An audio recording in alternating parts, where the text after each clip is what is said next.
Hello students, in the last video we have discussed the acidity of phenols compound.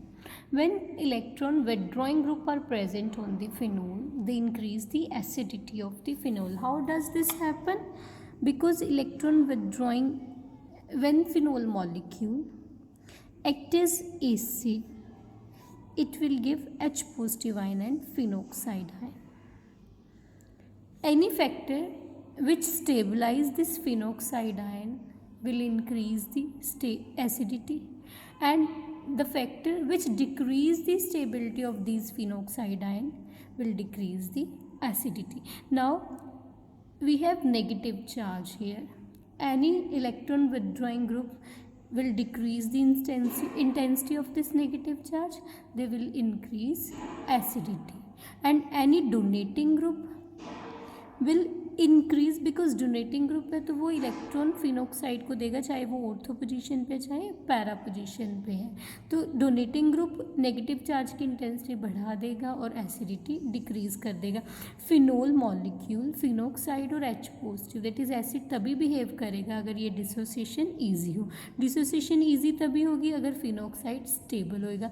Phenoxide stable कब होएगा? Negative charge है, negative charge की intensity donating group से बढ़ जाएगी, withdrawing group से कम हो जाएगी. तो इन दिस वे हमारी एसिडिटी ऑफ फिनोल्स इंक्रीज और डिक्रीज कर सकती है. हमारे पास अगर इलेक्ट्रॉन विड्रॉइंग ग्रुप हो तो इंक्रीज होएगी, डोनेटिंग ग्रुप हो डिक्रीज होएगी. ये तो है हमारे पास कोई भी ग्रुप डोनेटिंग है विड्रॉइंग है उसका इफेक्ट. नेक्स्ट है पोजीशन ऑफ द सब्सटेंट. हमारे पास इलेक्ट्रॉन डोनेटिंग और विड्रॉइंग ग्रुप किस पोजीशन पे लगा है उससे भी हमारी एसिडिटी को इफेक्ट होएगा. अब इस केस में सबसे पहले हम लेते हैं chlorine halogen compound, chlorine bromine and आइडो compound. हमें पता है जो क्लोरीन हैलोजन्स हैं वो हमें प्लस आर इफेक्ट देती है एंड माइनस आई इफेक्ट देती है. दैट मीन्स प्लस आर वो इलेक्ट्रॉन डोनेटिंग ग्रुप शो करती बनती है, माइनस आई में वो विड्रॉइंग इफेक्ट है. Now in these hello compounds inductive effect dominate करता है ओवर रेजोनेंस इफेक्ट. ये हमने लोअर क्लासेस में पढ़ा है. और इंडक्टिव इफेक्ट हमारा विद डिस्टेंस डिक्रीज होता है. इट मीन्स ऑर्थो पोजीशन पे उसकी इफेक्ट मैक्सिमम है, पैरा पे वो लीस्ट है. तो हमारे पास अगर फिनोल है और फिनोल कंपाउंड है और उसके क्लोरो ग्रुप लगा हुआ है इधर ऑर्थो पे, मेटा पे एंड पैरा पे, तो हमारे पास उस केस में जो एसिडिटी ऑर्डर क्या आएगा, हमारी जो ऑर्थोक्लोरोफिनोल्स हैं वो सबसे स्ट्रॉन्ग एसिडिक होंगी, देन उसके बाद मेटा एंड देन हमारे पास पैरा का ऑर्डर आ जाएगा. क्योंकि हमारा विद डिस्टेंस है इंडक्टिव इफेक्ट हमारा डिक्रीज होता है. इस केस में माइनस आई इफेक्ट डोमिनेट करेगा, माइनस आई डोमिनेट करेगा तो हमारी ये सबसे स्ट्रॉन्ग एसिडिक होंगी, followed by meta and para हमारी लीस्ट होगी. ये हमारे पास position of substituent on the basis of inductive effect आ गई, जहाँ पे हमारा इंडक्टिव इफेक्ट डोमिनेट करता है ओवर रेजोनेंस इफेक्ट. अगर हमारे पास कोई ग्रुप रेजोनेंस इफेक्ट शो करता है, आर इफेक्ट शो करता है, सपोज हमारा नाइट्रो ग्रुप है, नाइट्रो ग्रुप हमारा माइनस आर इफेक्ट शो कर रहा है, माइनस आई शो करता है. अब मेरे पास ये माइनस आर इफेक्ट शो कर रहा है एंड हमने लोगों ने रेजोनेटिंग स्ट्रक्चर ड्रॉ करी है. उस केस में हमने देखा है ऑर्थो एंड पैरा पे रेजोनेटिंग स्ट्रक्चर्स में ortho and para position involve होती है, मेटा पोजीशन इन्वॉल्व नहीं होती. दैट मीन्स अब ये ग्रुप मेरा माइनस आर इफेक्ट शो कर रहा है. अगर मेरा nitro group ortho and para पे पोजीशन पे लगा हुआ है तो एसिडिटी फिनोल्स की इंक्रीज हो जाएगी. मेटा पे लगा है उस केस में एसिडिटी कंपैरेटिवली कम इंक्रीज होगी. तो अब हमारे पास नेक्स्ट एग्जाम्पल है, मेरे पास ऑर्थो पोजीशन पे नाइट्रो ग्रुप लगा है. नाइट्रो ग्रुप भी हम एक्सपेंडेड स्ट्रक्चर बना देते हैं सो दैट हमारे लिए इजी हो जाएगा रेजोनेटिंग स्ट्रक्चर्स ड्रॉ करने. देन हमारे पास पैरा पोजीशन पे नाइट्रो ग्रुप लगा हुआ है, मेटा पे सॉरी, थर्ड वाला केस हमारे पास है पैरा पोजीशन पे नाइट्रो ग्रुप लगा हुआ है. अब इन तीनों केसेस में हम अगर रेजोनेटिंग स्ट्रक्चर्स ड्रॉ करें, इस केस में हमारे पास सबसे पहले रेजोनेटिंग स्ट्रक्चर क्या बनेगी, ये ऑक्सीजन लोन पेयर यहाँ डबल बॉन्ड बना देगा। यहाँ पे भी हम बॉन्ड्स ऐसे दिखा रहे हैं so that it will be easy for us to draw the resonating structure. तो यहाँ पे OH पॉजिटिव चार्ज आ गया। देन उसके बाद हमारे पास ये इलेक्ट्रॉन्स ऑर्थो कार्बन पे चले गए। इस केस में मेरे पास नेक्स्ट रेजोनेटिंग स्ट्रक्चर क्या बनेगी, यहाँ पे मेरे पास चार्ज पैरा पोजीशन पे आ जाए और इसके साथ एडिशनल एक रेजोनेटिंग स्ट्रक्चर हमारे पास क्या बन जाएगी, ये नेगेटिव चार्ज यहाँ डबल बॉन्ड बना दे, O पे नेगेटिव चार्ज आ जाए। दैट इज़ हमारे पास double bond OH positive, double bond NO negative. ये मेरे पास एक एडिशनल स्ट्रक्चर बन गई इस केस में। दूसरी रेजोनेटिंग स्ट्रक्चर क्या बनेगी, नेगेटिव चार्ज मेरा यहाँ पे डबल बॉन्ड बना दे, ये इलेक्ट्रॉन्स मेरे पैरा पोजीशन पे आ जाएंगे। एक और रेजोनेटिंग स्ट्रक्चर हमारी क्या बनेगी, यहाँ पे डबल बॉन्ड बन गया, ऑर्थो पे वापस नेगेटिव चार्ज आ जाएगा। दैट इज़ हमारे पास यहाँ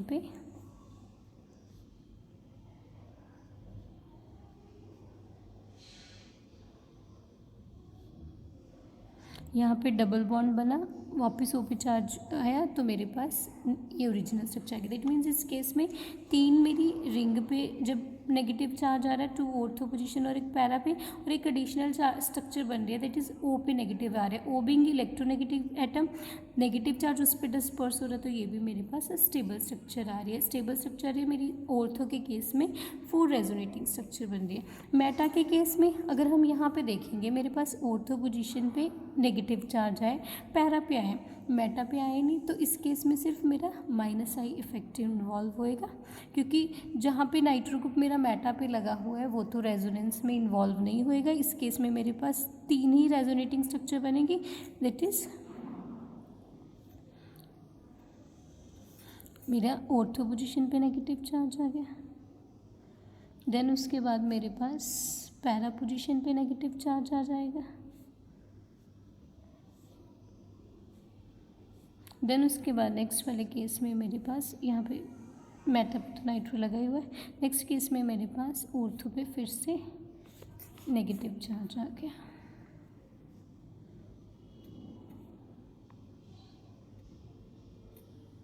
अगेन मेरे पास ओरिजिनल स्ट्रक्चर आ जाएगी, यहाँ पे डबल बॉन्ड बना, O पे ये वाले इलेक्ट्रॉन्स O पे चले के पॉजिटिव चार्ज निकले।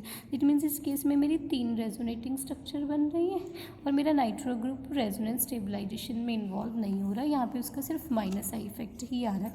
ऐसे ही मेरे पास जो पैरा वाली स्ट्रक्चर बनेगी, पैरा वाले केस में मेरे पास फर्स्ट स्ट्रक्चर क्या बनेगी, ऑर्थो पोजीशन पे मेरे पास नेगेटिव चार्ज आ जाएगा। इलेक्ट्रॉन्स यहाँ पे इन्होंने डबल बॉन्ड बनाया, ये इलेक्ट्रॉन्स यहाँ पे पैरा ऑर्थो पोजीशन पे नेगेटिव चार्ज आ गया। नेक्स्ट वाले केस में मेरे पास पैरा पोजीशन पे आ जाएगा।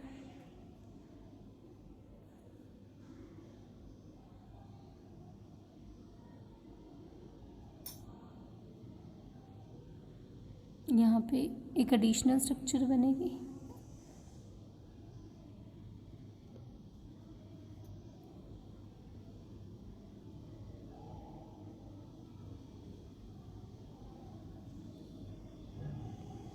और उसके साथ अगर मेरा ये नेगेटिव चार्ज यहाँ पे बॉन्ड बना दे तो मेरे पास अगली स्ट्रक्चर क्या आ जाएगी,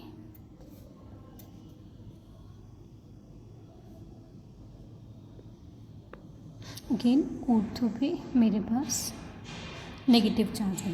तो मेरे पास जब ऑर्थो एंड पैरा पोजीशन पे सब्स्टिट्यूशन है, मेरे पास 4 रेजोनेटिंग स्ट्रक्चर आ रही हैं, बट जब मेरे पास मेटा पे 3 रेजोनेटिंग स्ट्रक्चर आ रहे हैं, मोर is the number of resonating structure, more is the stability. तो मेरे पास जो ऑर्थो एंड पैरा पे नाइट्रो ग्रुप है, वो वाले फिनोल्स मेरी केस में, उस केस में फिनोक्साइड आयन ज़्यादा स्टेबल है एज़ कम्पेयर टू मेरे पास मेटा वाली में। अगर मेरे पास ऑर्थो एंड पैरा वाली में ज़्यादा स्टेबल है तो मेरे पास acidity ortho and para phenol की ज़्यादा हो जाएगी as compare to meta form. That means मेरे पास ट्रेंड क्या आ गया, ऑर्थो नाइट्रो फिनोल। पैरा मेरी सबसे स्ट्रॉन्ग एसिड होता है। मैं अभी ऑर्थो और पैरा का कंपैरिजन आपको बताऊंगी। मेटा में सिर्फ माइनस आई इफेक्ट हो रहा है तो मेरे पास मेटा नाइट्रोफिनोल फिनोल से एसिडिक हो जाएगी। अब मेरे पास ortho para form meta and then इसका फिनोल के साथ कंपैरिजन मुझे क्लियर हो गया। अब मुझे पैरा एंड ऑर्थो में भी कंपैरिजन करना है, रीज़न देना है क्यों मेरे पास पैरा फॉर्म ज़्यादा acidic as compared to ortho. अब पैरा के केस में हमारे पास, ऑर्थो के केस में हमारे पास इंट्रा हाइड्रोजन बॉन्डिंग हो जाती है। दैट इज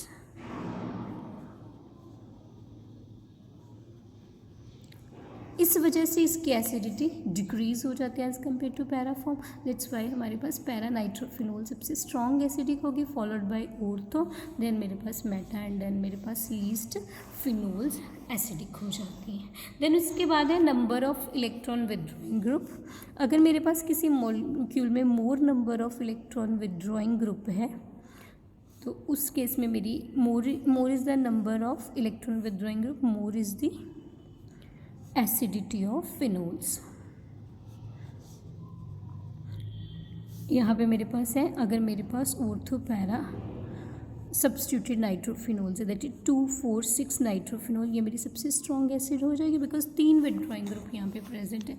इस फॉलोड बाय मेरे पास जहाँ पे 2 नाइट्रो ग्रुप्स प्रेजेंट है फिनोल में, फॉलोड बाय जहाँ पे मेरे पास ओनली 1 ग्रुप है, चाहे वो ऑर्थो पे पड़ा है चाहे वो पैरा पे पड़े, फॉलोड बाय मेरी फिनोल लीस्ट एसिडिक होगी बिकॉज उस केस में कोई भी विदड्रॉइंग ग्रुप नहीं है।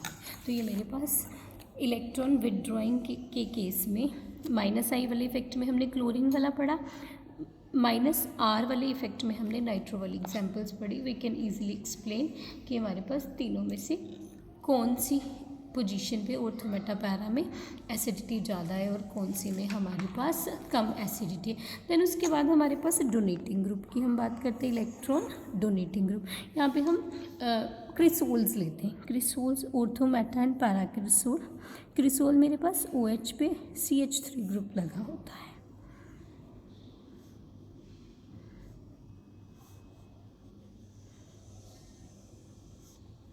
अब इस केस में हमारे पास जो मिथाइल ग्रुप है वो हाइपर कॉन्जुगेटिव स्ट्रक्चर्स के through donating plus R effect दिखा देते हैं, हाइपर कॉन्जुगेटिव इफेक्ट दिखा देते हैं। दैट मीन्स ओ पे नेगेटिव चार्ज इंटेंसिटी बढ़ जाएगी। अगर बढ़ जाएगी तो मेरे पास एसिडिटी फिनोल्स की डिक्रीज हो जाएगी। अब जो मेरा मिथाइल ग्रुप है वो मेरा हाइपर कॉन्जुगेटिव इफेक्ट भी दिखाता है एज वेल एज वो प्लस आर इफेक्ट भी दिखाता है। दोनों इफेक्ट से मेरे पास ऑक्सीजन पे नेगेटिव चार्ज की इंटेंसिटी बढ़ जाती है। तो मेरी जो तीनों क्रिसोल्स हैं as compared to phenol less acidic होंगे। दैट मीन्स मेरा फिनोल जो अनसब्स्टिट्यूटेड मॉलिक्यूल है वो सबसे स्ट्रॉन्ग एसिड हो गया। देन उसके बाद है हाइपर कॉन्जुगेटिव इफेक्ट मेरा डोमिनेट करता है अपॉन इंडक्टिव इफेक्ट, यहाँ पे सॉरी प्लस आई इफेक्ट है। तो मेरे पास डोनेटिंग ग्रुप यहाँ पे प्लस आई इफेक्ट है, मेटा पोजीशन पे सिर्फ इंडक्टिव इफेक्ट है, ऑर्थो एंड पैरा पे मेरा हाइपर कॉन्जुगेटिव इफेक्ट है। तो मेरे पास मेटा क्रिसोल फिनोल से कम एसिडिक है बट ऑर्थो एंड पैरा से ज़्यादा एसिडिक आ जाती है। देन उसके बाद हमारे पास यहाँ पे पैरा एंड ऑर्थो क्रिसोल आ जाती है। पैरा मेरी स्ट्रॉन्ग लेस एसिडिक होते हैं एज कम्पेयर टू मेरे पास ऑर्थो क्रिसोल से। तो मेरे पास यहाँ पे ऑर्डर किया जाता है ऑर्थो क्रिसोल में हमारा बिकॉज ऑफ फील्ड इफेक्ट हमारे पास लेस ये मोर एसिडिक हो जाती है as compared to para cresol. अब यहाँ पे हाइपर कॉन्जुगेशन कैसे रोल प्ले करता है? हाइपर कॉन्जुगेशन हमारे पास क्या होता है, हमारे सिग्मा इलेक्ट्रॉन्स की डीलोकलाइजेशन होती है between P orbital and adjacent sigma orbital. अब इस केस में मेरे पास हाइपर कॉन्जुगेटिव स्ट्रक्चर क्या बन जाएगी, H H, no bond resonance पे, तो यहाँ पे मेरे पास डबल बॉन्ड आ गया, यहाँ डबल बॉन्ड आ गया, तो ये इलेक्ट्रॉन्स मेरे ऑर्थो पोजीशन पे चले जाएंगे। नेक्स्ट स्ट्रक्चर मेरे पास यहाँ पे ये आ गई। उसके बाद नेक्स्ट मेरे पास हाइपर कॉन्जुगेटिव स्ट्रक्चर क्या आएगी, डबल बॉन्ड, और जहाँ पे OH ग्रुप मेरा लगा हुआ है वहाँ पे मेरे पास नेगेटिव चार्ज आ जाएगा। ऑक्सीजन पे नेगेटिव चार्ज की इंटेंसिटी बढ़ रही है तो उसकी एसिडिटी डिक्रीज हो जाएगी। That means ortho and para में हाइपर कॉन्जुगेटिव इफेक्ट है, दैट्स वाई वो लेस एसिडिक है। मेटा में प्लस सा इफेक्ट है, as compared to ortho para वो मोर एसिडिक होगी। फिनोल में कोई भी डोनेटिंग ग्रुप नहीं है तो ये हमारा मोस्ट एसिडिक हो गया। ऑर्थो एंड पैरा में, ऑर्थो में भी हमारे पास फील्ड इफेक्ट होता है जिस वजह से हमारे मॉलिक्यूल में लिटिल मोर डिफ़िकल्ट हो जाती है loss of proton as compared to phenol molecule. Then उसके बाद हमारे पास नेक्स्ट है chemical reactions of phenols. Acidity के बाद हमारे पास नेक्स्ट टॉपिक है रिएक्शंस ऑफ फिनोल्स।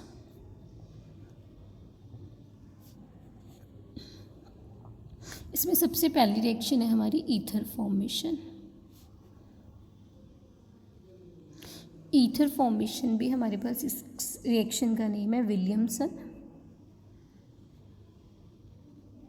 सिंथेसिस। हम कोई भी फिनोल मॉलिक्यूल लेते हैं, उसकी बेस के साथ रिएक्शन हमारे पास सॉल्ट बनता है सोडियम फेनॉक्साइड। वो सोडियम फेनॉक्साइड कोई भी अल्काइल हैलाइड के साथ हमें क्रॉसपॉन्डिंग ईथर्स कंपाउंड दे देते हैं, दैट इज़ OR। ये नेगेटिव ने यहाँ अटैक करा, X नेगेटिव मेरा निकल गया, दैट इज़ NaX। यहाँ पे मैं अल्काइल हैलाइड भी यूज़ कर सकती हूँ, सल्फेट्स भी यूज़ कर सकते हो, डाईमिथाइल सल्फेट। डाईमिथाइल सल्फेट होता है जिससे सल्फ्यूरिक एसिड हमारा H2SO4 होता है, उसकी 2 हाइड्रोजन की जगह 2 अल्काइल ग्रुप लग जाएँ तो मेरे पास यहाँ पे ये स्ट्रक्चर आ जाएगी। ये मेरे पास डाईमिथाइल सल्फेट कंपाउंड है। फिनॉक्साइड आयन की, सोडियम फेनॉक्साइड सॉल्ट की यहाँ पे अटैक करा, ये बॉन्ड मेरे यहाँ शिफ्ट हो गया तो मेरे पास यहाँ पे क्या कंपाउंड आ गया, ईथर्स OCH3। साथ में मेरे पास यहाँ पे क्या आ गया, S double bond O NaOCH3।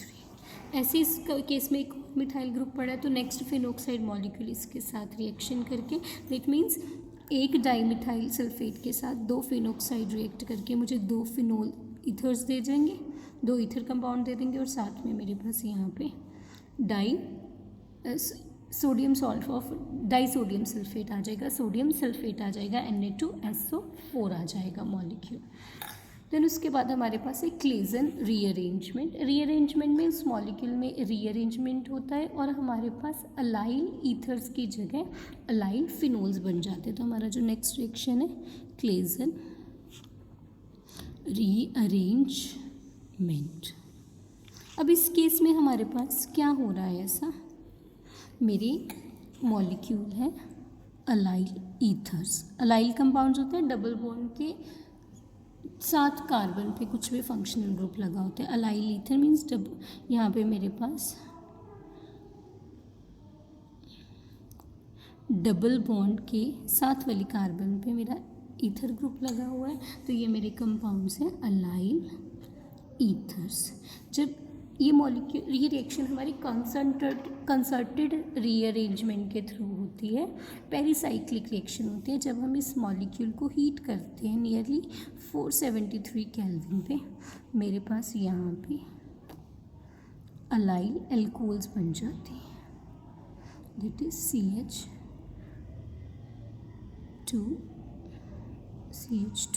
अब इस केस में अगर ऑर्थो पोजीशन ऑक्यूपाइड है तो मेरे पास पैरा प्रोडक्ट बनता है, अगर ऑर्थो पोजीशन ऑक्यूपाइड नहीं है तो मेरे पास यहाँ पे ऑर्थो पोजीशन पे ये ग्रुप लग जाता है। अब इस ग्रुप में जब अरेंजमेंट होता है with respect to oxygen, this is alpha, this is beta and this is gamma carbon. This gamma carbon get attached here, that means हमारे पास ये अलाइल ग्रुप इन्वर्ट हो जाता है। अभी हम इसका मैकेनिज़्म स्टडी करेंगे। इस मैकेनिज़्म में हमारे पास सबसे पहला स्टेप क्या होता है,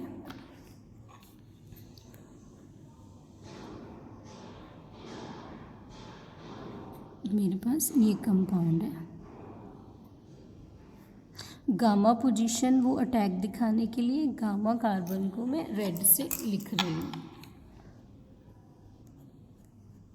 अब इस केस में मेरा फर्स्ट स्टेप क्या होता है, ये वाले बॉन्ड मेरा ब्रेक होता है, यहाँ पे डबल बॉन्ड बनता है, ये इलेक्ट्रॉन्स मेरे यहाँ पे अटैक कर देते हैं और ये इलेक्ट्रॉन्स मेरे यहाँ पे बॉन्ड बना देते हैं। दैट मीन्स फर्स्ट स्टेप में मेरे पास क्या हो गया, यहाँ पे ऑक्सीजन कार्बन का बॉन्ड ब्रेक हो गया, यहाँ पे मेरे पास डबल बॉन्ड ओ आ गया, ये इलेक्ट्रॉन्स ने CH2 के साथ बॉन्ड बना दिया, ये CH डबल बॉन्ड CH2 मेरे पास मॉलिक्यूल आ गया। यहाँ पे एक हाइड्रोजन तो ऑलरेडी अटैच्ड है, वो हाइड्रोजन यहाँ पे डबल बॉन्ड बनाएगा, वापस O पे नेगेटिव चार्ज आएगा, वो हाइड्रोजन मेरा वहाँ पे अटैच हो जाएगा। तो मेरे पास यहाँ पे क्या बन गया, OH double bond CH2 CH double bond CH2। तो ये मेरे पास कंपाउंड बन गई कि उस केस में जो मेरी with respect to oxygen gamma carbon है वो मेरी ऑर्थो पोजीशन पे अटैच होते जाते हैं, जिसको मैंने रेड से शो करा। सपोज मेरे पास इंस्टेड ऑफ ये कंपाउंड नेक्स्ट मेरे पास ये कंपाउंड हो,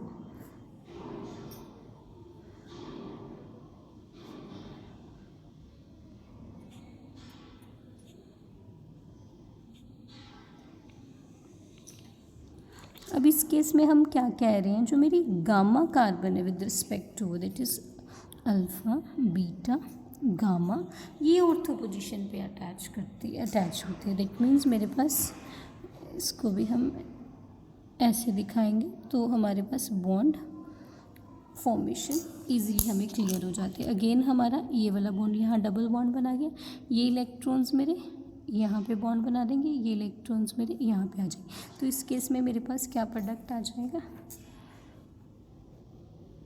ऑक्सीजन ने डबल बॉन्ड बनाया, ऑर्थो पोजीशन पे गामा कार्बन अटैच हो गई, उसके साथ मेरा CH3 ग्रुप लगा हुआ था, यहाँ पे मेरे पास उसके साथ सिंगल बॉन्ड आ गया और यहाँ पे डबल बॉन्ड आ गया। तो मेरे पास यहाँ पे ये कंपाउंड बन जाएगा। दैट इज नेक्स्ट स्टेप में अगेन H यहाँ डबल बॉन्ड बना देगा, O पे नेगेटिव चार्ज आ जाएगा और यहाँ पे अटैच होके मेरे पास again phenol compound that is OH, यहाँ पे double bond CH3 CH double bond that is again मेरे पास फिनोल अलाइल फिनोल कंपाउंड्स बन जाएगा, ऑर्थो अलाइल फिनोल्स। तो जो मेरा क्लीजन रीअरेंजमेंट है उस केस में मेरे ईथर्स अलाइल ईथर्स रीअरेंज होके मेरे पास अलाइल फिनोल कंपाउंड देते हैं। नेक्स्ट हमारे पास है, अगर हमारी ऑर्थो पोजीशन ऑक्यूपाइड है, both the ortho positions are occupied, तो हमारे पास पैरा प्रोडक्ट बन जाता है। वो भी हम एग्जाम्पल ऐसे दिखाएंगे। यहाँ पे मेरी ऑर्थो पोजीशन दोनों ऑक्यूपाइड है और मेरे पास यहाँ पे कंपाउंड है OCH2 CH double bond CH2। इस केस में जब मैं इसे हीट करती हूँ मेरा 473 वही टेम्परेचर पे, इसको भी हम रेड से दिखा रहे हैं सो दैट हमें क्लियर हो जाए। अब इस केस में जब ये वाला ग्रुप ऑर्थो पे अटैच होएगा, ये रेड वाला या गामा वाली कार्बन ऑर्थो पोजीशन पे अटैच होएगी, फिर अगेन मेरा पैरा प्रोडक्ट बन रहा है, वो वाला इंटरमीडिएट पैरा में रीअरेंजमेंट होएगा, तो फिर अगेन मेरे पास ओरिजिनल कार्बन ही ये वाली का अल्फ़ा कार्बन ही इस पैरा वाली कार्बन के साथ बॉन्ड बना देगी। अभी हम मैकेनिज्म में इसको फिर से डिस्कस करें। इस केस में मेरे पास फर्स्ट स्टेप क्या हो रहा है, यहाँ पे मेरे पास डबल बॉन्ड बन रहा है, ये इलेक्ट्रॉन्स मेरे हम फिर ऐसे ही बॉन्ड दिखा रहे तो सो दैट हमारे लिए इजी हो जाए ड्रॉ करनी स्ट्रक्चर। ये डार्क बॉन्ड है और रेड से मैं दिखा देती हूँ, ये मेरी एरोमेटिक रिंग के बॉन्ड है। यहाँ ऑक्सीजन ने डबल बॉन्ड बनाया, ये इलेक्ट्रॉन्स ने यहाँ बॉन्ड बना दिया, यहाँ पे मेरे पास डबल बॉन्ड आ गया, तो मेरे पास नेक्स्ट स्ट्रक्चर क्या आ गई, double bond O, CH3, CH3, red से हम दिखा रहे हैं गामा कार्बन, CH2, ये वाले कार्बन, डबल बॉन्ड CH2,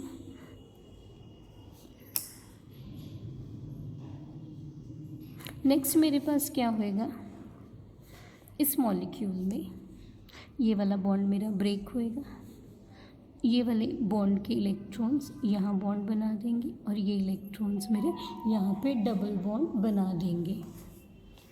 इस केस में मेरे पास CH3 double bond O, CH3 double bond, यहाँ पे मेरे पास इस पोजीशन पे ये वाली कार्बन, ये जहाँ पे अल्फ़ा कार्बन थे ये गामा कार्बन थे, गामा ने यहाँ बॉन्ड बना दिया, ये अल्फ़ा आ गई। अब अल्फ़ा का पैरा पोजीशन के साथ बॉन्ड बन गया, that means CH2 CH double bond CH2, gamma वाली को अगेन हम रेड से दिखा रहे हैं। मेरे पास ये कंपाउंड आ जाएगा। अगेन मेरे पास नेक्स्ट स्टेप में ये हाइड्रोजन यहाँ डबल बॉन्ड बनाएगी, ये इलेक्ट्रॉन्स मेरे यहाँ बॉन्ड बना देंगे और देन उसके बाद मेरे पास O पे नेगेटिव चार्ज आए और वहाँ पे हाइड्रोजन अटैच होगी, तो मेरे पास इस केस में क्या कंपाउंड बन गया, OH, CH3 CH3 CH2 CH double bond CH2, जो कि मैं गामा कार्बन को रेड से दिखा रही हूँ। अब इस केस में मेरे पास डबल रीअरेंजमेंट होता है, तो मेरी जो पहले गामा कार्बन ऑर्थो पोजीशन पे अटैच होती है, अगेन उस केस में इन्वर्जन हो जाती है, तो मेरे पास अगेन अल्फ़ा वाली कार्बन ही अटैच हो जाती है। दैट मीन्स इस केस में मेरे पास डबल इन्वर्जन हो जाता है। डबल इन्वर्जन होने की वजह से मेरे पास जो ओरिजिनल वाली कार्बन जो मेरी ऑक्सीजन से अटैच थी, जिसको मैं अल्फ़ा कार्बन कह रही हूँ, वो हमारी पैरा पोजीशन पे अटैच हो जाती है। ये कंपाउंड की स्टडीज़, क्लीजन रीअरेंजमेंट की स्टडीज़ उन्होंने गामा वाली कार्बन रेडियो एक्टिव लेके भी करी, दैट मीन्स ट्रेसर स्टडीज़ करी। ये वाली कार्बन उन्होंने रेडियो एक्टिव ले ली, दैट मीन्स उसको हमने स्टार से रिप्रेजेंट कर लिया। जब उन्होंने ऑर्थो वाला प्रोडक्ट की स्ट्रक्चर ट्रेसर स्टडीज़ देखी, तो उस केस में हमारे पास जो कार्बन ऑर्थो पोजीशन पे अटैच्ड है वो वाली है हमारे पास रेडियो एक्टिव कार्बन है। दैट इज़ उन्होंने स्टार्टिंग कंपाउंड ये वाला लिया, ये वाली रेडियो एक्टिव कार्बन हो गई। जब ये वाले प्रोडक्ट की जो हमारी अलाइल फिनोल कंपाउंड्स हैं उसकी स्टडी करी, तो जो कार्बन मेरी ऑर्थो पे अटैच्ड है वो वाली हमारी रेडियो एक्टिव थी। बट जब उन्होंने ऑर्थो पोजीशंस दोनों ऑक्यूपाई करके रीअरेंजमेंट करा, तो मेरे पास जब ये वाली कार्बन रेडियो एक्टिव थी, जो इंटरमीडिएट मेरा ये वाला बना उसमें ये वाली कार्बन रेडियो एक्टिव होगी। देन उसके बाद पैरा प्रोडक्ट में मेरी अगेन ये वाली कार्बन रेडियो एक्टिव आ गई। तो यहाँ से ये क्लियर हो गया, जब मेरे पास ऑर्थो पोजीशंस ऑक्यूपाइड हैं, जो मेरी गामा कार्बन है ऑर्थो पे अटैच होती है, बट पैरा पोजीशन पे मेरे पास अगेन अल्फ़ा वाली कार्बन ही अटैच हो जाती है। तो ये हमारे पास क्लेजन रीअरेंजमेंट का मैकेनिज्म था। नेक्स्ट हमारे पास रिएक्शन है एस्टर फॉर्मेशन और असाइलेशन। एस्टर फॉर्मेशन, फिनोल्स हमारी एल्कोहल की तरह होगी, दैट मीन्स उनकी हम कोई भी कंपाउंड कार्बोक्सिलिक एसिड के साथ या कार्बोक्सिलिक एसिड डेरिवेटिव जो मेरे रिएक्टिव है, मेरे को पता है का एसिड क्लोराइड्स और एनहाइड्राइड्स मेरे मोर रिएक्टिव है एज कम्पेयर टू मेरे एस्टर और अमाइड्स। तो मेरे पास फिनोल मॉलिक्यूल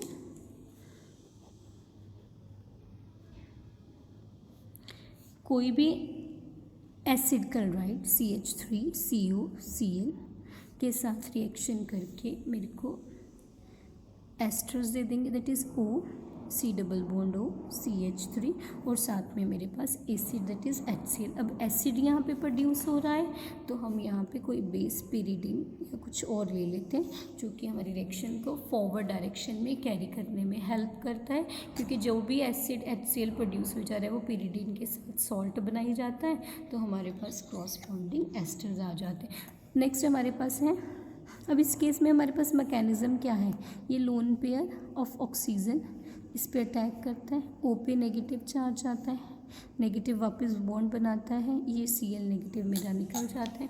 ऐसे ही हमारे पास नेक्स्ट है अगर एनहाइड्राइड्स के साथ रिएक्शन,